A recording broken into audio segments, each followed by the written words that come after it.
우리의 인생에는 두 가지 경주가 있습니다. 우리의 인생에는 두 가지 경주가 있는데요. 첫 번째는 인생의 경주가 있고요. 두 번째는 믿음의 경주가 있습니다. 어떤 경주가 있다고요? 인생의 경주와 믿음의 경주. 이 인생의 경주는 앞에 여러분들이 스크린에서 보시는 것과 같이 모든 사람이 다 참가합니다.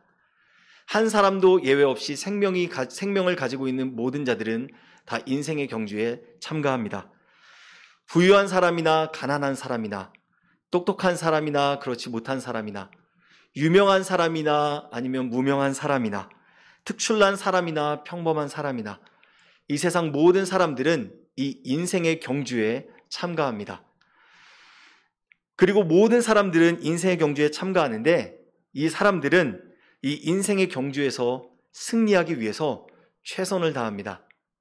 어떻게 최선을 다하냐면 자신의 목표를 정하고 자신의 뜻을 세우고 그 목표와 뜻을 이루기 위해서 최선을 다합니다.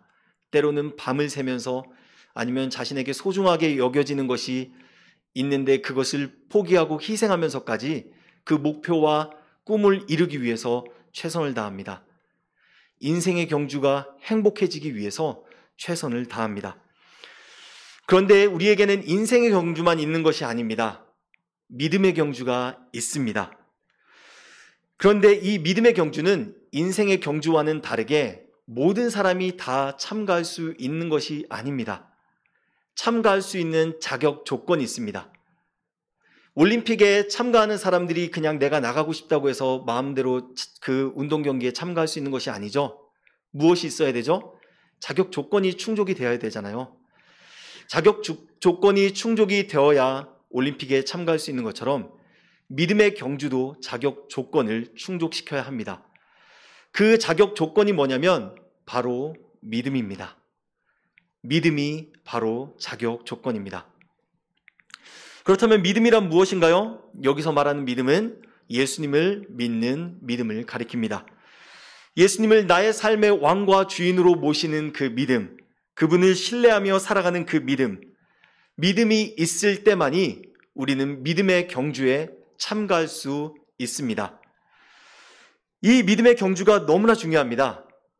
왜냐하면 이 믿음의 경주는 이 땅에서의 삶뿐만 아니라 영생의 삶에 있어서도 영향을 미치기 때문입니다. 이 땅에서의 삶뿐만 아니라 영원한 삶에 있어서도 우리에게 영향을 미치기 때문입니다. 그렇기 때문에 믿음의 경주가 중요하고 우리는 꼭 믿음의 경주에 참가해야 합니다. 그리고 이 믿음의 경주에 참가하기 위해서는 자격 조건인 예수님을 믿는 믿음이 있어야 합니다. 어떤 사람들은 이렇게 말합니다. 왜 꼭 믿음의 경주에 참가해야 하나요? 그냥 내 마음대로 살면 안 되나요? 인생의 경주만 잘하면 안 되나요? 라고 묻는 사람들이 있습니다. 저의 대답은 그렇습니다. 네, 안 됩니다. 믿음의 경주에 꼭 참가해야 합니다. 방금 전에도 언급했듯이 인생의 경주는 어디에만 영향을 미친다고요? 이 땅에서의 삶. 이 땅에서의 삶에 영향을 미치지만 믿음의 경주는 이 땅에서의 삶 플러스 영생의 삶, 영원한 삶에 영향을 미치기 때문에 믿음의 경주를 꼭 반드시 참가해야 합니다. 우리의 삶은 이 땅에서의 삶이 다가 아닙니다. 끝이 아닙니다. 이 땅에서의 삶을 살고 나면 영원한 삶이 시작됩니다.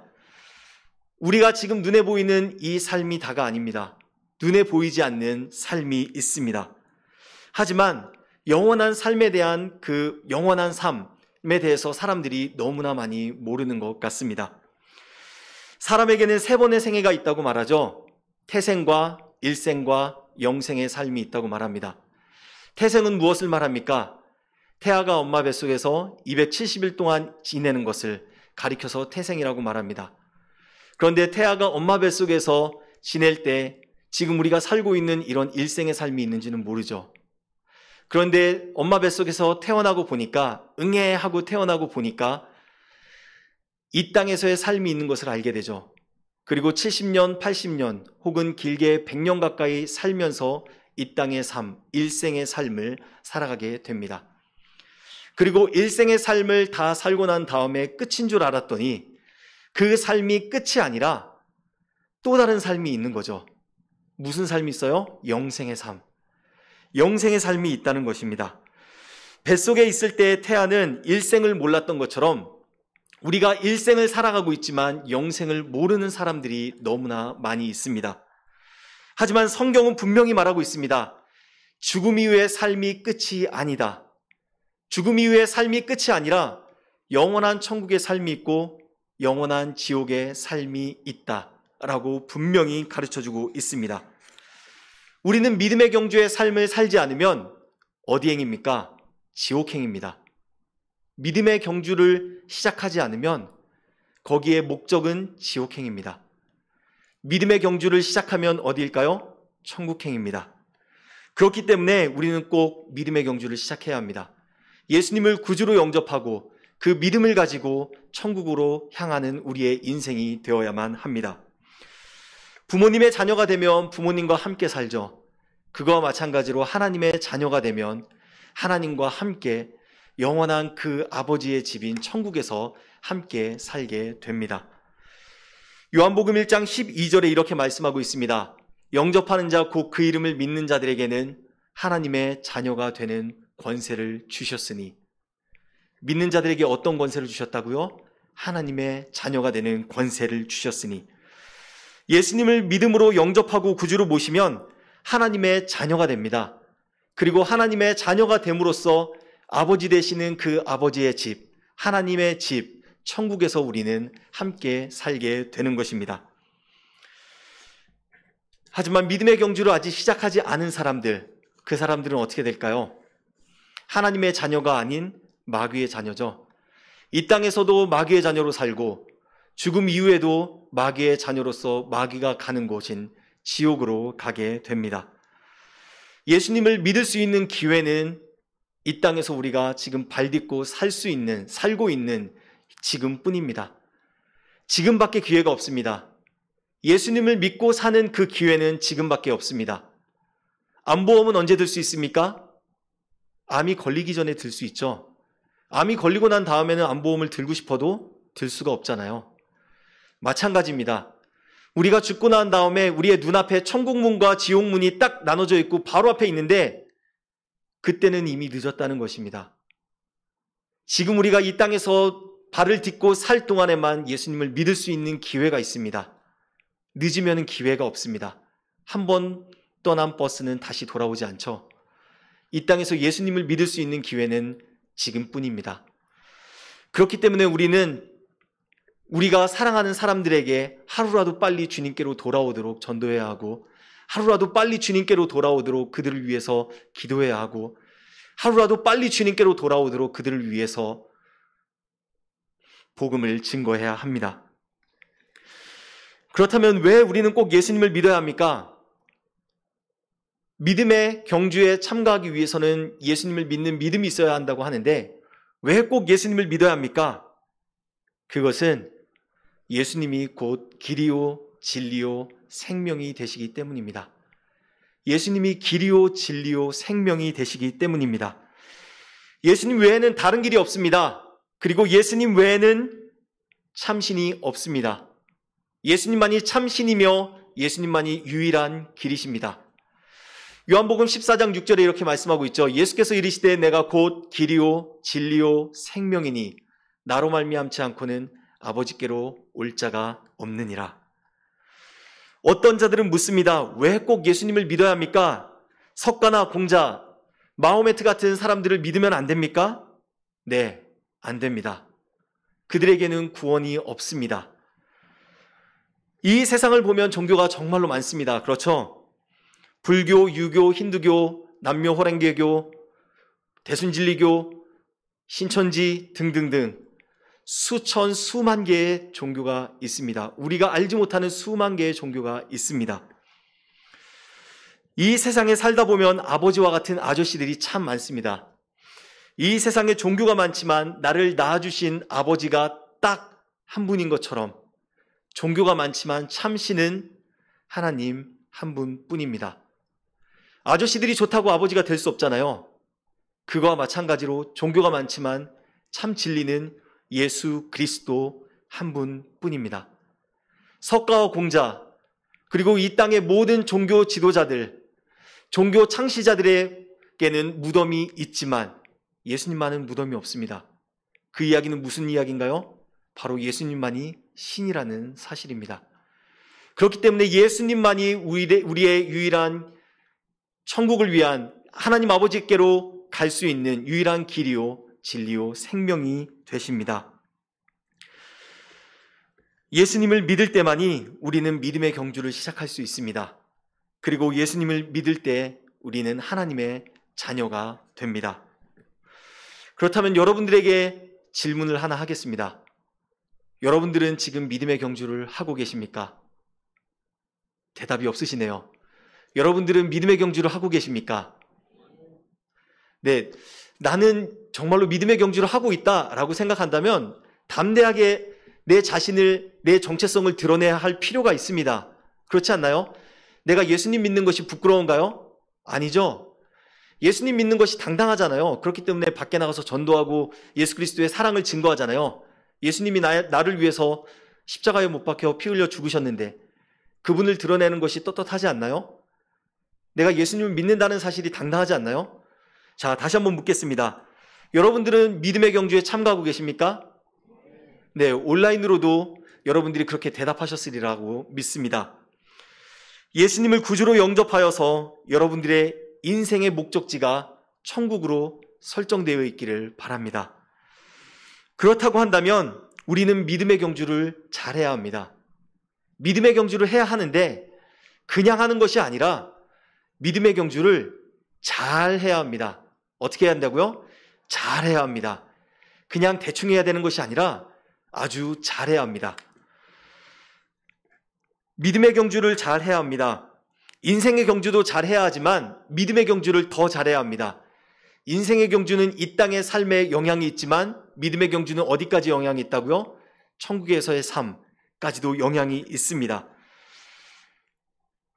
왜냐하면 인생의 경주는 우리가 이 땅에 살 동안에만 영향을 미치지만 믿음의 경주는 이 땅의 삶뿐만 아니라 죽음의 이후의 삶, 영원한 삶에도 영향을 미치기 때문에 우리는 믿음의 경주를 아주 잘해야 합니다.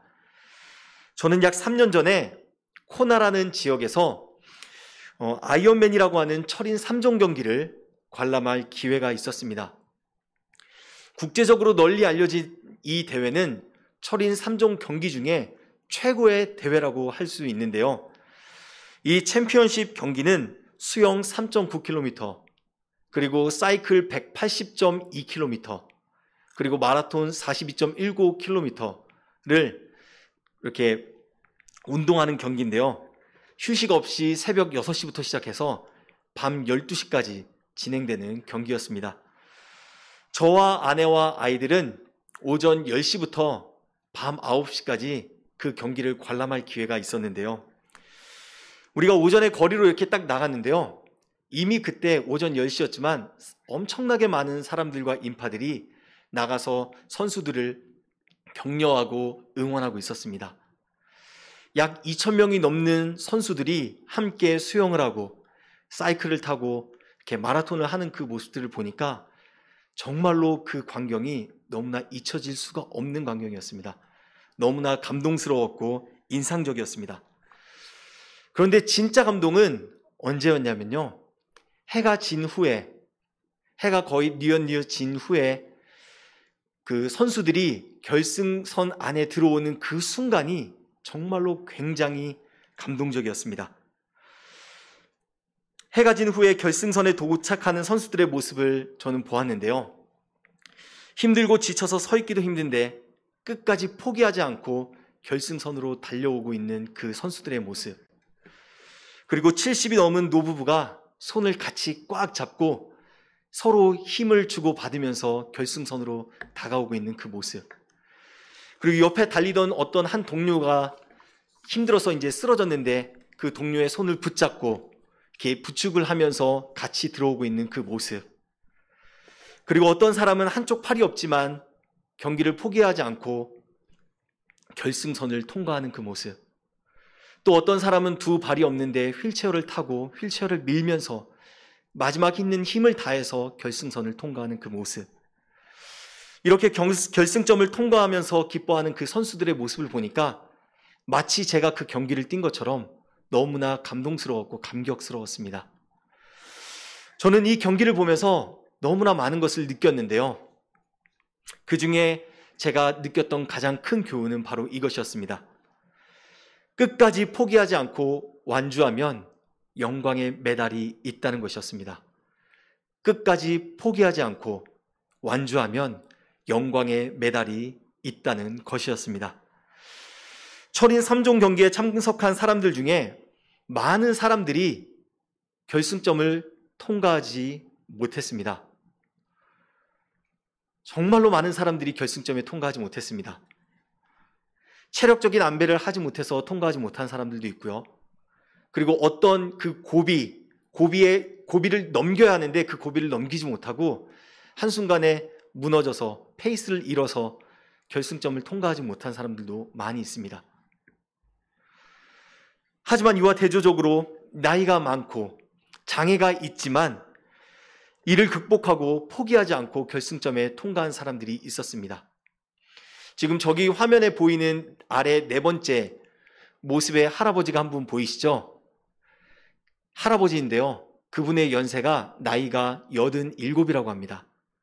만으로 87이니까 한국 나이로 88이나 89이 되겠죠?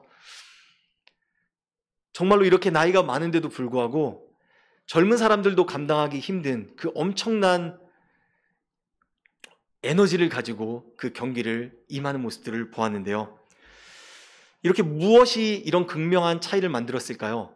어떤 사람들은 나이가 젊어도 결승점에 통과하지 못했는데 어떤 사람들은 장애를 가지고 있고 나이가 많음에도 불구하고 그 경기를 끝까지 마칠 수 있었던 이 차이. 무엇이 이런 차이를 만들었을까요? 그것은 신체적인 조건이 아니었습니다. 그리고 그것은 나이가 문제가 아니었습니다. 코스에 대한 적응력이 아니었습니다. 그것은 바로 인내와 끈기, 포기하지 않는 마음이었습니다.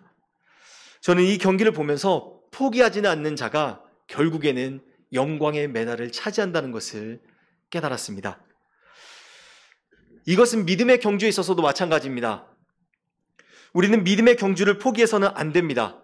우리는 끝까지 믿음의 경주를 해야 합니다. 그리고 우리는 믿음의 경주를 함으로써 우리의 마지막 그 결승점인 천국의 기쁨으로 도달해야 합니다.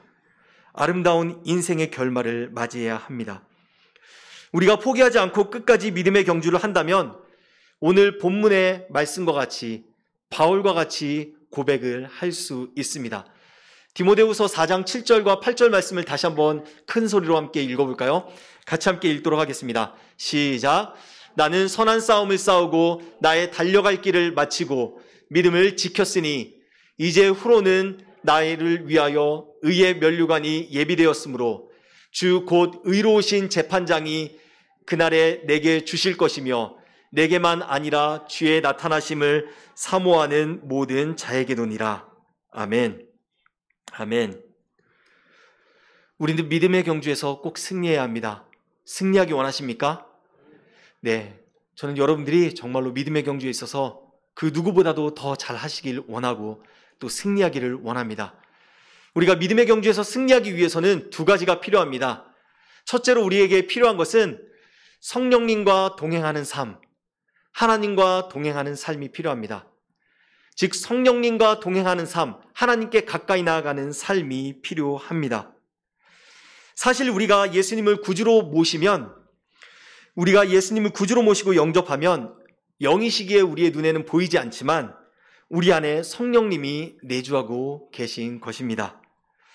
우리가 예수님을 나의 왕과 주인으로 모실 때 그리스도의 영이 우리 안에 함께 거하시게 되는데 그 그리스도 영이 바로 성령님이십니다. 그렇기 때문에 우리가 예수님을 구주로 영접했다고 한다면 내 안에 성령님이 함께하고 계신 것입니다. 그래서 우리는 우리 안에 계신 성령님을 인정하고 그분의 음성을 듣고 그분의 말씀 앞에 순종하는 삶을 살아야 합니다. 그분께서 우리의 마음의 왕좌에 앉으셔서 우리에게 말씀하시면 우리는 그 말씀을 듣고 순종하며 행해야 합니다. 우리가 성령님의 말씀을 듣고 순종하며 함께 사는 삶을 사는 것이 바로 성령과 동행하는 삶이고 하나님과 동행하는 삶입니다.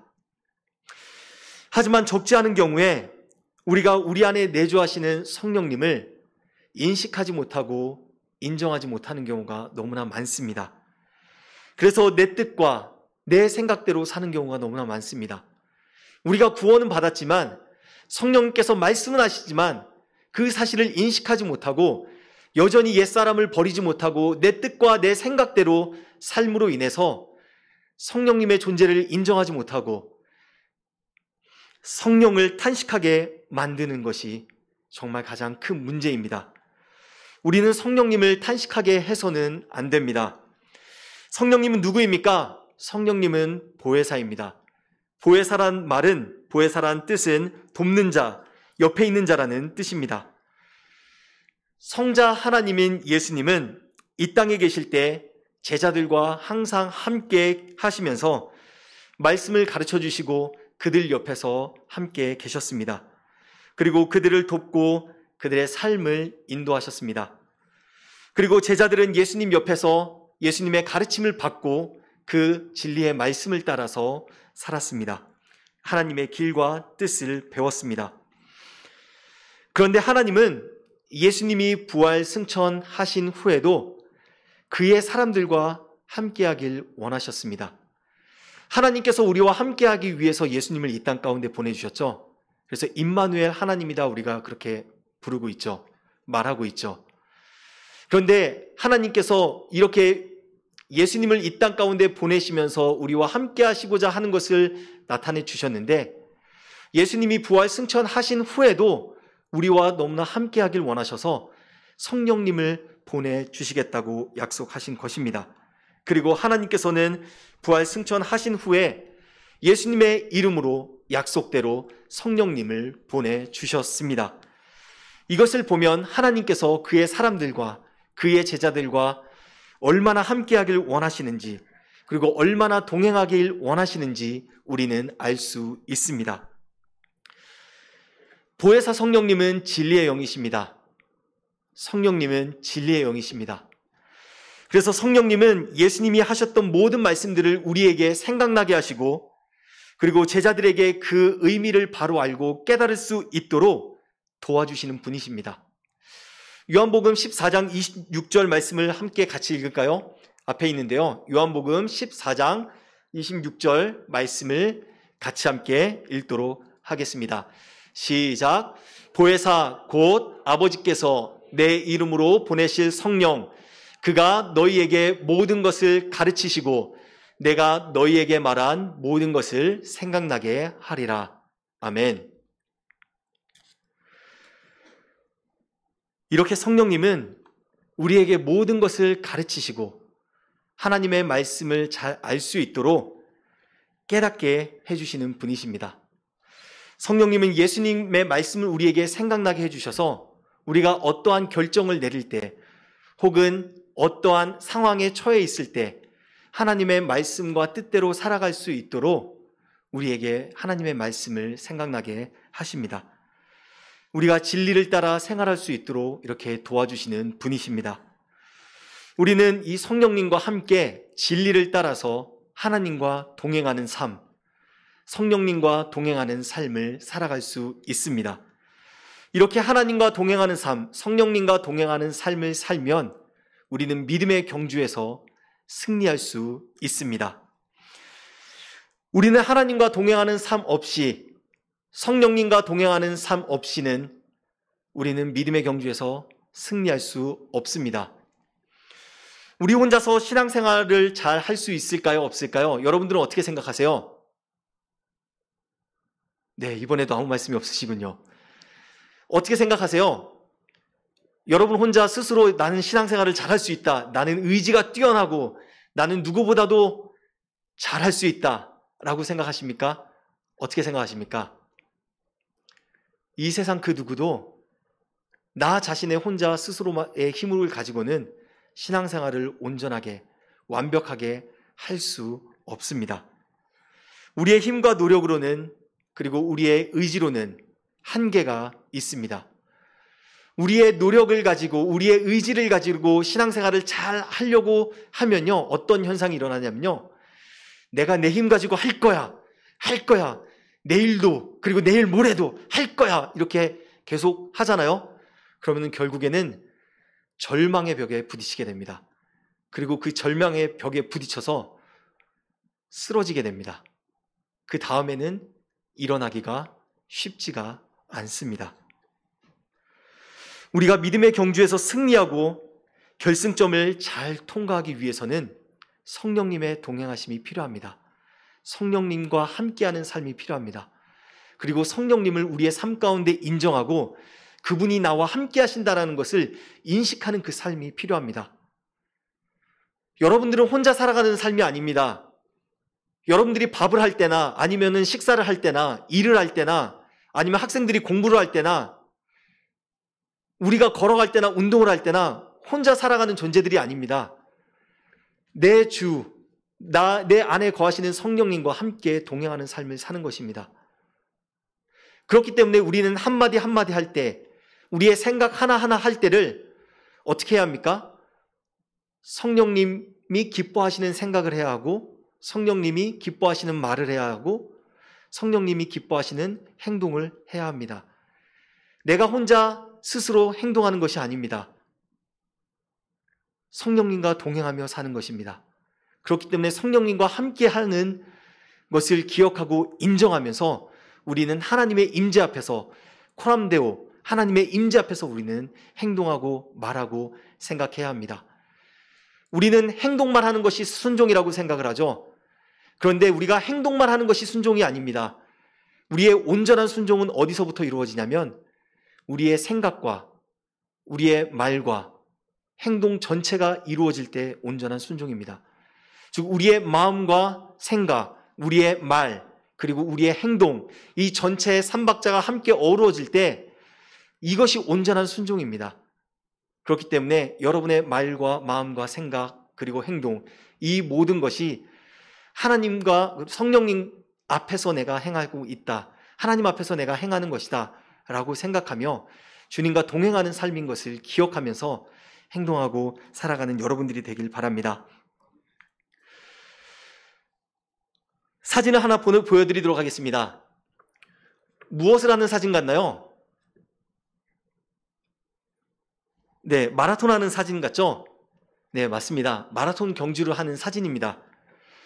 그런데 우리가 평소에 보던 마라톤 하는 사진과는 좀 다를 겁니다. 2명의 선수들이 있죠. 지금 4명이지만 사실 사진 2개가 이렇게 합쳐져 있는 건데요. 2명의 선수들이 있습니다. 그리고 이 사진에서 한 사람은 실제 선수고요. 그리고 다른 한 사람은 선수가 아닙니다. 그럼 다른 한 사람은 누구일까요? 다른 한 사람은 가이드 러너라고 하는 사람입니다. 가이드 러너라고 하는 사람인데요.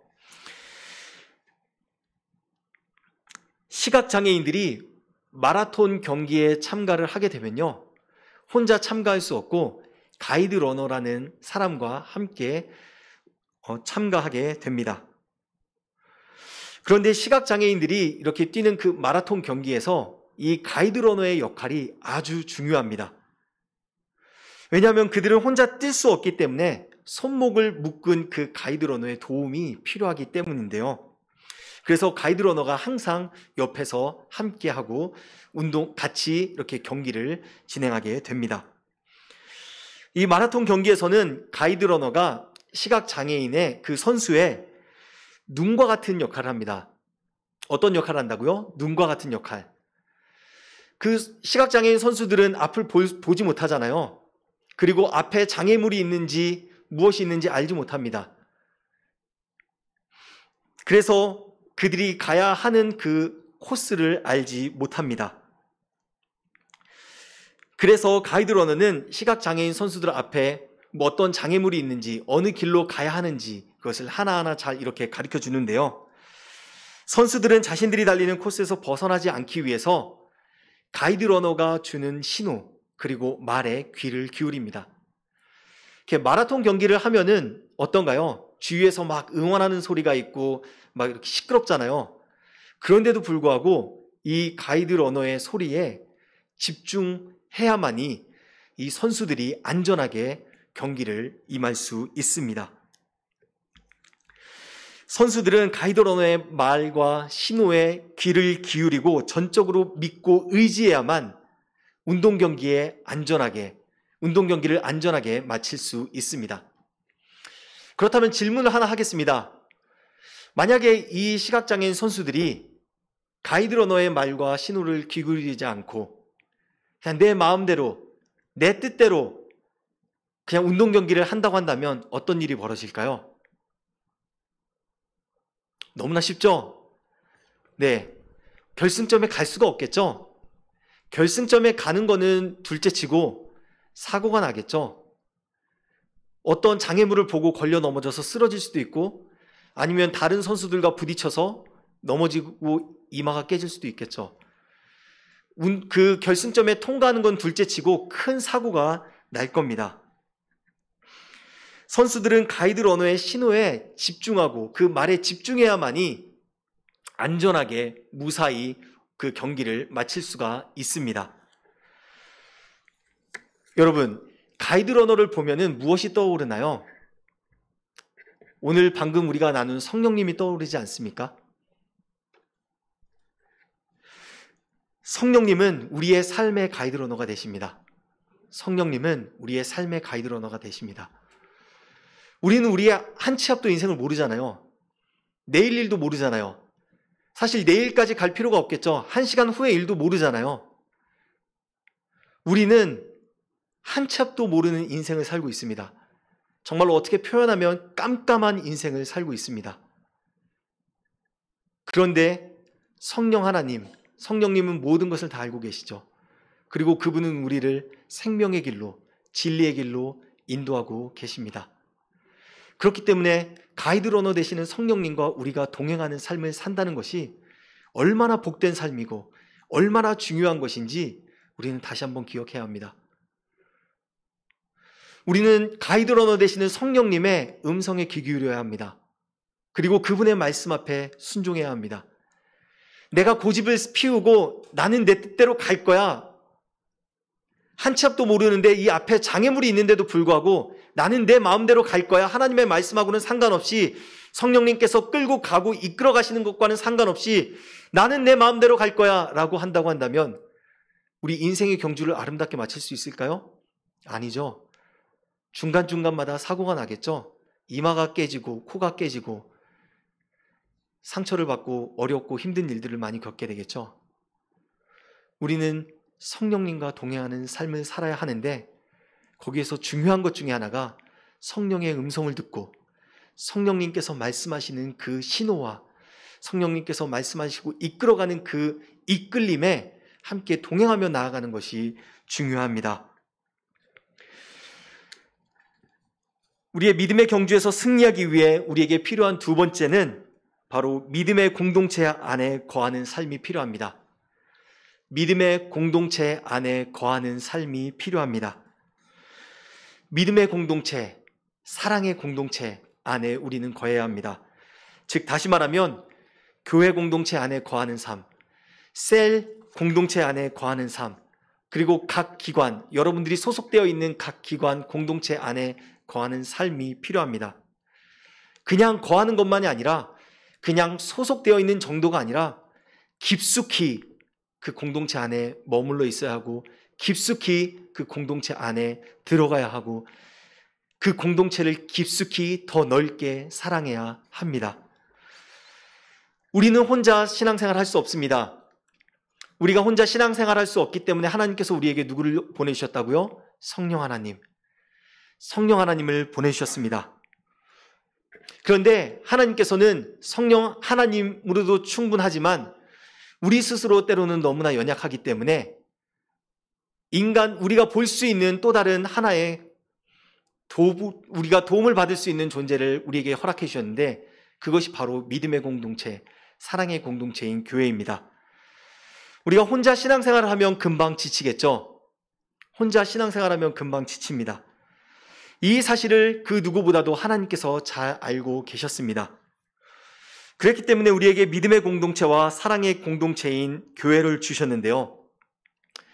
하나님은 아담이 혼자 스스로 거할 수 없는 것을 아셨기 때문에 하와를 보내주셨고, 그리고 아담과 하와가 서로 가정을 이룰 수 있도록 해주셨습니다.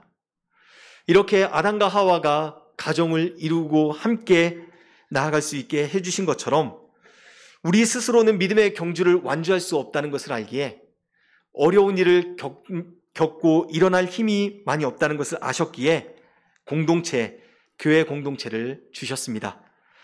하나님은 우리가 믿음의 경주에서 낙오자가 되지 않기 위해 교회 공동체를 주셨고요. 우리에게 교회 공동체 안으로 깊숙이 들어오라고 말씀하고 계십니다. 작년부터 우리에게 지금 코로나로 인해서 어려운 삶을 살고 있잖아요. 코로나가 지속되다가 보니까 많은 사람들이 지치고 힘든 삶을 살아가고 있습니다. 너무나 안타까운 상황인데요. 코로나로 인해서 외부 활동이 제한을 받고 있고, 그리고 친구와 가족들을 만나는 것도 많이 제한을 받고 있죠. 또 지금은 4단계로 또 여러 가지 모임에도 더 강한 제한을 받고 있는데요. 그렇다가 보니까 적지 않은 사람들이 우울증으로 고생하는 사람들이 너무나 많습니다. 그래서 한동안에는 코로나 블루라는 그 말이 유행처럼 사람들의 입에 오르락내리락 했습니다. 코로나로 인해서 우울증에 걸려 힘든 시간을 보낸 사람들이 적지 않습니다. 정말로 여러분 주위에 있는 사람들을 돌아보면 여러분들도 잘 아실 것입니다. 하지만 분명한 사실이 있습니다. 이렇게 코로나가 우리를 힘들게 한다고 하더라도 우리가 이것으로 인해 정말로 많은 제약 가운데 살고 있는 힘든 상황 가운데 있다고 하더라도 우리는 여전히 믿음의 경주를 하고 있다는 사실입니다. 우리는 여전히 믿음의 경주를 하고 있습니다. 우리는 코로나의 환경이 우리를 어렵게 한다고 하더라도 이 믿음의 경주를 포기할 수가 없습니다. 여러분, 이 믿음의 경주 포기할 수 있습니까? 없습니다. 그 어떠한 상황이 더 어려운 힘든 상황이 닥쳐온다고 하더라도 우리는 믿음의 경주를 포기할 수 없습니다. 왜요? 우리는 예수님을, 하나님을, 우리 주인 되시고 왕 되신 그분을 포기할 수 없기 때문에요. 하나님께서도 우리를 포기하지 않았는데 우리가 어떻게 하나님을 포기할 수 있겠습니까? 우리는 포기해서는 안 됩니다. 하나님의 사랑을 포기해서는 안 됩니다. 우리는 끝까지 믿음의 경주를 해야 합니다. 코로나가 끝났다고 해서 우리는 다시 조금 더 나은 생활로 돌아갈 수 있지만 그것으로 끝이라고 생각해서는 안 됩니다. 코로나보다 더 강한 것이 올 거라고 우리는 생각해야 합니다. 그리고 준비를 해야 합니다. 그리고 우리는 생각해야 합니다. 우리는 끝까지 믿음의 경주를 하고 믿음의 경주를 위해서 선한 싸움을 싸운다라고 생각하고 결단해야 합니다. 항상 우리는 깨어 있어야 합니다. 우리는 깨어서 기도하며 항상 매일 하나님을 찾으며 갈망해야 합니다. 우리는 믿음의 경주를 포기해서는 안 됩니다. 어떤 사람들은 코로나의 상황 가운데서 거리 두기가 상향 조정이 되니까 믿음의 경주를 잠시 쉬어도 된다라고 생각하는 사람들이 있습니다. 꼭 그것이 마치 합법적인 것처럼 생각하는 사람들이 있습니다. 혹은 온라인으로 예배 드리는 것이 당연하다라고 생각하면서 모이기에 전혀 힘쓰지 않는 사람들이 있습니다. 이것이 당연한 것입니까? 우리의 믿음의 경주를 쉬는 것이 당연한 것입니까? 하나님이 우리를 향한 하나님의 사랑이 멈춰 있습니까? 아니잖아요. 우리를 향한 하나님의 사랑은 영원 전부터 지금까지 계속적으로 우리에게 향하고 있잖아요. 우리도 하나님을 향한 우리의 사랑도 계속적으로 나아가야 하고 하나님께로 나아가야 하고 하나님을 향한 우리의 믿음의 경주도 끝까지 지속되어야 합니다. 우리가 이 어려운 상황 가운데서 예배를 온라인으로 드리겠다라고 하는 이 상황이 계속적으로 지속이 된다라고 한다면 우리는 신앙의 편리주의에 빠질 수밖에 없습니다. 그리고 편한 것을 추구하면서 끝까지 죽음을 위해서 죽기까지 싸우는 믿음의 선한 싸움을 사는 것이 점점 더 희미해지게 됩니다. 믿음의 경주를 쉬면 결국에는 그것은 우리들의 손해입니다. 누구 손해라고요? 우리의 손해입니다. 믿음의 경주를 쉬면 우리의 손해입니다. 우리가 하나님과 함께할 때 우리에게 하나님의 생명이 넘칩니다. 그런데 우리의 믿음의 경주를 쉬면요, 우리가 하나님과 함께하는 삶을 살 수 없습니다. 그러면 하나님과 함께하는 삶을 살지 않기 때문에 하나님의 생명이 우리에게 흐르지 않습니다. 하나님의 생명이 우리에게 흐르다가 끊기게 됩니다. 그러면 누구의 손해예요? 결국에 우리의 손해입니다. 그리고 나중에 다시 믿음의 경주의 본 궤도로 오르기 위해서는 우리는 더 많은 피땀과 더 많은 노력과 더 많은 힘씀을 해야 합니다. 우리는 오늘도 믿음의 경주를 하고 있습니다. 지금도 이 순간에도 믿음의 경주를 하고 있습니다. 믿음의 경주를 하면서 낙오자가 되어서는 안 됩니다. 환경이 어렵고 낙심된다고 해서 포기해서는 안 된다는 말입니다. 하나님은 믿음의 경주에서 우리가 포기하지 않고 승리할 수 있도록 우리에게 믿음의 공동체, 사랑의 공동체인 교회를 허락해 주셨습니다. 우리는 서로의 손을 붙잡고 믿음으로 함께 나아갈 수 있도록 예강교회를 허락해 주셨고 우리들에게 셀을 허락해 주신 것입니다. 마라톤 선수가 마라톤 경기를 합니다. 마라톤 선수가 마라톤 경주를 하는데 옆에 함께 뛰는 선수가 있으면 어떨까요? 서로 그 에너지를 받으면서 서로 영향을 받으면서 마라톤 경주를 끝까지 같이 함께 하겠죠. 하지만 옆에 함께 뛰는 사람이 없다고 한다면 어떨까요? 혼자 외롭게 달리면서 끝까지 달리지 못하고 쉽게 지쳐서 중간에 포기하게 될 것입니다. 우리는 혼자서 믿음의 경주를 할 수 없습니다. 믿음의 경주를 혼자 하면 쉽게 지칠 수밖에 없습니다. 함께 할 때만이 포기하지 않고 끝까지 믿음의 경주를 완주할 수 있습니다. 한번 옆에 있는 사람 한번 보실까요? 당신은 나의 믿음의 경주의 파트너입니다 라고 한번 서로 고백하면 좋겠습니다.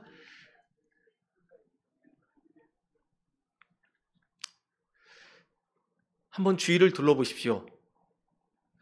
그리고 여러분들이 한번 셀 식구들을 한번 둘러보십시오. 그리고 교회 안에 여러분들이 관계를 맺고 있는 수많은 사람들을 한번 둘러보십시오. 혼자 멀리 떨어져서 믿음의 경주를 힘들게 하고 있는 사람들이 있습니까? 셀 안으로 들어오지 못하고 교회 안으로 쉽게 들어오지 못하는 자들이 있습니까? 그렇다고 한다면 그들에게 다가가 함께 믿음의 경주를 하자고, 교회 공동체 안에 들어오라고, 그리고 셀 안으로 더 깊숙이 들어오라고, 그럴 때만이 생명이 있다고 우리는 그들에게 함께 믿음의 경주를 하자고 권면해야 합니다. 주위에 믿음의 경주를 힘들어하고 쓰러져 있는 지체들이 있습니까? 그렇다면 그들에게 다가가 손을 붙잡고 격려하며 위로하며 함께 일어나자, 다시 같이 가자, 이렇게 말을 해줘야 합니다.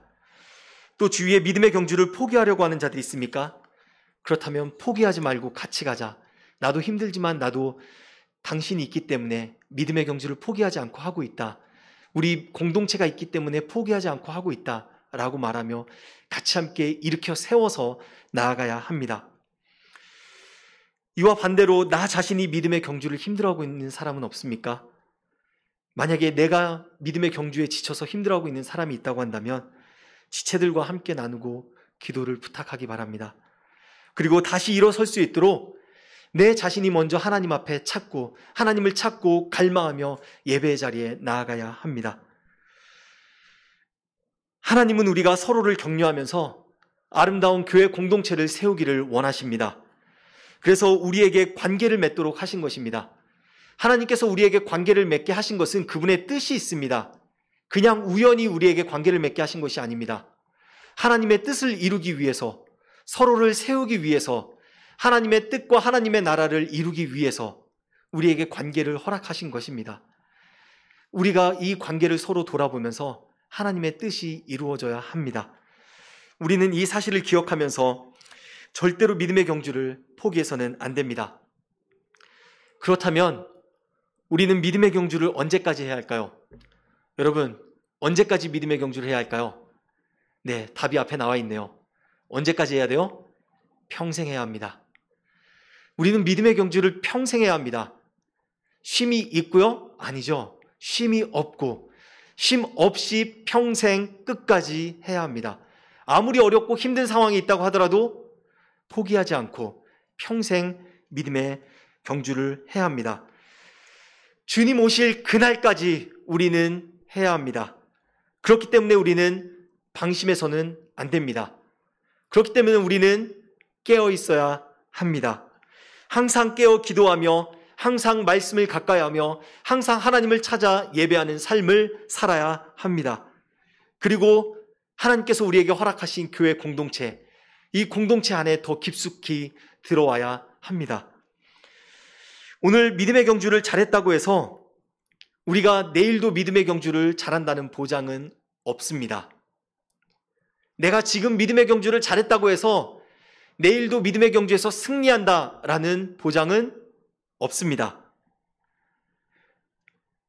오늘 믿음의 경주를 잘했지만 내일 믿음의 경주에 있어서는 실패할 수도 있습니다. 그렇기 때문에 우리에게 중요한 것은 무엇일까요? 매일매일 하나님을 찾는 것.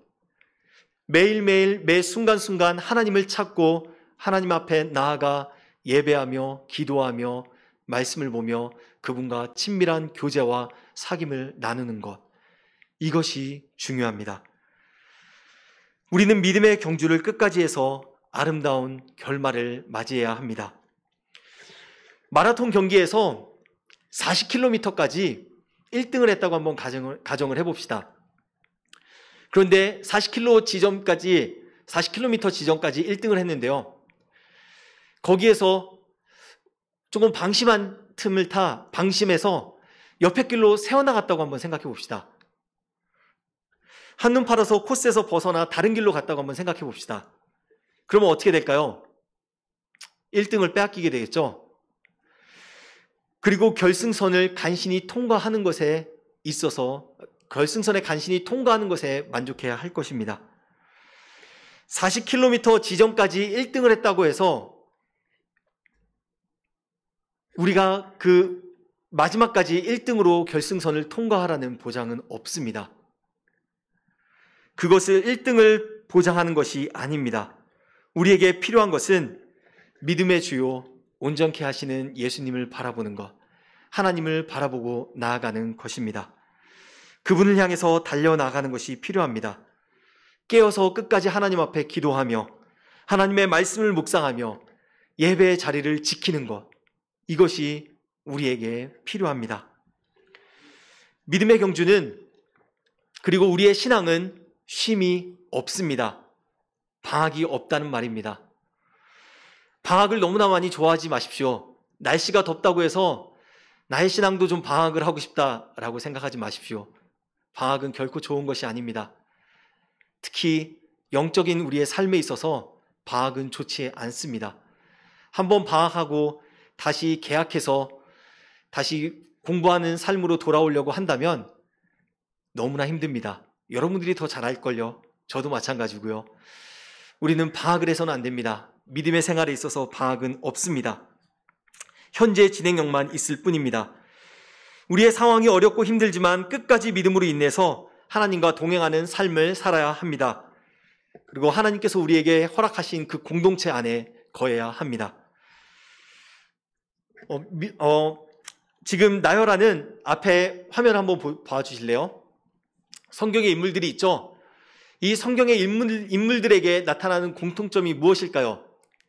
이스라엘의 초대왕 사울, 그리고 다윗의 아들 솔로몬, 그리고 남유다의 8대 왕 요아스, 이 세 인물의 공통점이 무엇일까요? 이들의 공통점은 처음에는 하나님을 잘 따랐지만, 그래도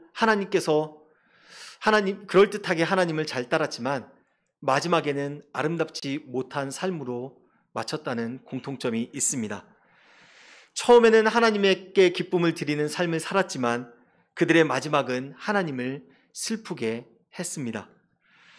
사울은 어떤가요? 사울은 이스라엘의 초대 왕으로 임명되었습니다. 하나님의 은혜로 왕이 되었죠. 사울의 초기의 모습을 보면 그는 사무엘을 통해서 전애들은 하나님의 말씀을 겸손하게 지켰던 모습을 우리는 볼 수 있습니다. 그리고 하나님의 영이 충만하여서 예언을 했던 것도 알 수 있습니다. 그리고 전쟁에 나갈 때 하나님을 의지하며 나아가는 모습도 그에게서 찾아볼 수 있습니다. 하지만 시간이 지남에 따라 그의 모습은 어떻게 변했나요?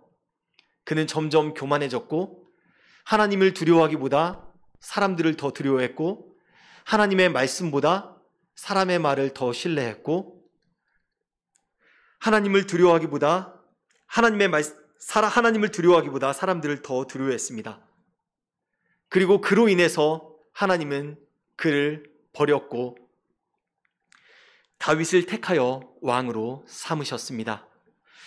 사울은 처음에 하나님께 선택받고 아름다운 모습으로 삶을 살았지만 그의 마지막에는 하나님을 떠났고 하나님께 버림을 받았고 그로 인해 왕위를 다윗에게 넘겨주게 되었습니다. 솔로몬은 어떻습니까? 솔로몬의 삶. 솔로몬도 마찬가지였습니다. 솔로몬은 다윗으로부터 왕위를 이어받을 때 하나님께 이렇게 구했습니다. 열왕기상 3장 7절에서 9절 말씀에 이렇게 기록되어 있는데요. 같이 한 목소리로 함께 읽도록 하겠습니다. 시작. 나의 하나님 여호와여, 주께서 종으로 종의 아버지 다윗을 대신하여 왕이 되게 하셨사오나 종의 작은 아이라 출입할 줄을 알지 못하고 주께서 택하신 백성 가운데 있나이다. 그들은 큰 백성이라 수요가 많아서 셀 수도 없고 기록할 수도 없사오니 누가 주의 이 많은 백성을 재판할 수 있사오리까? 듣는 마음을 종에게 주사 주의 백성을 재판하여 선악을 분별하게 하옵소서. 아멘. 하나님은 이 솔로몬의 간구를 기뻐하셨습니다. 성경에 보면 솔로몬의 간구가 하나님의 마음에 들었다라고 이렇게 표현하고 있습니다. 하나님의 마음에 들었다. 그로 인해서 하나님은 솔로몬에게 그가 구했던 지혜뿐만 아니라 그가 구하지 않았던 부귀와 영화까지도 함께 주셨습니다. 솔로몬은 그 누구도 범접할 수 없는 지혜와 부귀와 영화를 누리며 살았던 사람이었습니다. 그리고 또한 다윗이 평생에 소원하였던 성전을 건축하는 일, 그 건축하는 일도 완성했던 사람이었습니다. 하지만 그도 아름다운 결말을 맺지 못했죠. 솔로몬도 이방 여인을 사랑하면서 그리고 이방의 신들을 섬기게 되었고 그로 인해서 그의 인생이 하나님의 뜻과는 멀어지는 삶을 살았습니다. 그는 하나님으로부터 등을 돌렸습니다. 그리고 우상을 섬겼습니다. 하나님께서 돌아오라고 말씀하셨지만 그 말씀에 또한 거절했습니다. 결국 그의 범죄함으로 인해 돌이키지 아니함으로 인해 이스라엘이 북이스라엘과 남유다로 갈라지게 되었습니다. 솔로몬의 시작은 어땠어요? 하나님을 기쁘시게 하는 삶을 살았습니다. 하나님을 만족해 하는 삶을 살았습니다. 하지만 그의 인생의 마지막은 하나님을 실망시켰습니다. 그렇다면 남유다의 8대 왕 요아스는 어땠을까요? 살펴보도록 하겠습니다. 요아스는 유다의 왕 아하시아의 아들이었습니다. 이 아하시아는 이스라엘의 왕 요람을 문병하러 이렇게 갔다가 예후에 의해서 죽음을 당했습니다. 그리고 이 아하시아의 어머니가 아달랴라는 사람이었는데요. 이 아달랴가 자신의 아들 아하시아가 죽었다는 소식을 듣고 왕의 자손들을 다 죽였습니다.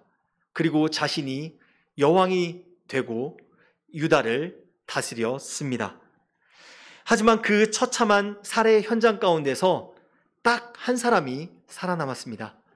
그 살아남은 사람이 누구냐면 바로 남유다의 8대 왕 요아스였습니다. 이 요아스는 성전에서 그의 고모부이자 그 시대의 대제사장이었던 여호야다의 보호 아래서 6년 동안 지냈습니다. 그리고 그가 8살이 된 해에 아달랴를 처단하고 남유다의 왕이 되었습니다. 요아스는 그가 왕이 되고 나서 여호야다의 영향을 받아 성전을 수리했습니다. 그 수리가 완전 대대적인 수리였는데요. 그 당시 성전은 우상 숭배로 인해서 완전히 파괴되어 있었습니다. 그리고 솔로몬이 성전을 건축한 지 약 120년 정도가 되었기 때문에 성전 수리는 더더욱 필요했던 시점이었습니다. 그리고 성전을 수리한 후에는 제사도 다시 회복시켰습니다. 여기까지만 보면 요아스의 삶이 하나님이 보시기에 선하다라고 말할 것입니다. 하지만 요아스는 제사장 여호야다가 죽고 난 후에 완전히 딴 사람으로 변했습니다. 여호야다가 죽고 난 후에 방백들이 요아스를 찾아왔습니다. 그리고 방백들이 여호야다에게 말합니다. 이방신을 섬기자, 우상을 섬기자고 말합니다. 그리고 요아스는 그 방백들의 말을 듣고 우상을 섬겼고 하나님의 진노가 그들 가운데 임했습니다. 또한 여호야다의 아들 스가랴가 이러면 안 됩니다. 우상을 버려야 합니다. 하나님께 이러면 안 됩니다. 하나님께로 돌아와야 합니다. 라고 말했는데 그 말하는 것을 보기 좋게 여기지 않고 요아스는 보기 좋게 여기지 않아서 그 스가랴를 죽이도록 하는 크나큰 범죄를 저지르게 되었습니다. 요아스의 인생 초기를 보면요, 하나님을 기쁘시게 하는 삶을 살았죠. 하지만 마지막에는 하나님을 실망시키는 그런 삶을 살았습니다. 요아스의 모습을 보면 여호야다의 모습이, 그러니까 여호야다가 얼마나 중요한 존재였는지 우리는 볼 수가 있습니다. 하나님의 사람과 믿음의 사람과 함께 하는 것이 얼마나 중요한지 볼 수 있습니다. 조금 더 넓게 말하면 믿음의 리더와 믿음의 목회자와 믿음의 사람들과 믿음의 공동체들과 함께하는 것이 얼마나 중요한지 우리는 볼 수 있습니다. 하나님의 길을 인도하는, 하나님의 길을 바로 말하는 리더와 목회자와 공동체와 그 안에 함께 거한다는 것이 너무나 귀중합니다. 그럴 때만이 우리가 그 믿음의 길을 걸어갈 수가 있습니다. 오늘 말씀의 결론인데요, 한마디로 정리를 하자면 믿음의 경주를 포기해서는 안 됩니다. 믿음의 경주를 포기해서는 안 됩니다. 우리는 오늘 믿음의 경주에 대해서 함께 살펴봤는데요, 믿음의 경주를 한다는 것이 복입니다. 왜냐하면 예수님을 영접하여 우리가 천국길로 가는 그 길이기 때문에 그것은 우리에게 복된 경주입니다. 인생의 경주에서 승리하는 것보다 훨씬 더 복된 일입니다. 그렇기 때문에 우리는 인생의 경주보다 믿음의 경주에 더 관심을 갖고 더 힘을 쏟아 부어야 합니다. 우리는 어떤 어려움과 유혹이 있다고 해도 믿음의 경주를 포기해서는 안 됩니다. 하나님께서는 우리에게 믿음의 경주에서 승리할 수 있도록 우리에게 성령님을 보내주셨고요, 우리에게 믿음의 공동체와 사랑의 공동체인 교회를 허락해 주셨습니다. 성령님과 동행하는 삶을 통해, 그리고 믿음의 공동체와 함께 하는 삶을 통해 꼭 믿음의 경주에서 승리하여 하나님이 기뻐하시고 하나님께 칭찬받는 인생이 되기를 소망합니다. 혹시 철로역정 책이나 영화를 보셨나요? 철로역정을 보면 크리스천이라는 인물이 나옵니다. 이 크리스천이라는 사람이 구원자 되시는 그 예수님을 발견하고 천국을 향해 가는 그 믿음의 여정에 대해서 그리고 있는데요, 그는 천국을 향해 가는 동안 많은 어려움과 유혹을 경험하게 됩니다. 샘쟁이라는 인물도 만나고 명예욕이라는 인물도 만나고 절망으로 스스로 죽게 하는 거인도 만나고 교만하게 만드는 아첨쟁이도 만나고 천국으로 가는 길을 방해하는 마귀도 만납니다. 하지만 그는 소망이라는 사람과 함께 믿음으로 끝까지 싸워 천국으로 들어가게 됩니다. 그리고 천국에 가서 그가 그토록 바라던 주님, 예수님을 만나게 됩니다. 디모데전서 6장 12절에 이렇게 말씀하고 있습니다. 믿음의 선한 싸움을 싸우라. 영생을 취하라. 이를 위하여 내가 부르심을 받았고 많은 증인 앞에서 선한 증언을 하였도다. 이 구절과 같이 우리는 믿음의 선한 싸움을 싸워야 합니다. 믿음의 경주를 포기하지 않고 끝까지 선한 싸움을 싸워야 합니다. 악한 자들은 시시때때로 우리를 쓰러뜨리려고, 우리에게 유혹하고 우리를 넘어뜨리려고 할 것입니다. 하지만 우리는 그것에 속지 않고 성령님과 동행하는 삶을 삶으로, 그리고 믿음의 공동체 안에 거함으로, 함께 나아감으로 끝까지 싸워 믿음의 선한 싸움을 싸워 승리해야 합니다. 그리고 영생을 취해야 합니다. 믿음의 경주를 포기해서는 안 됩니다. 우리 예강의 모든 지체들이 믿음의 경주에서 승리하기를 원합니다. 그래서 웃음으로 인생을 마칠 뿐만 아니라 승리의 면류관, 의의 면류관이 받는 우리 모두가 되기를 예수님의 이름으로 축복합니다.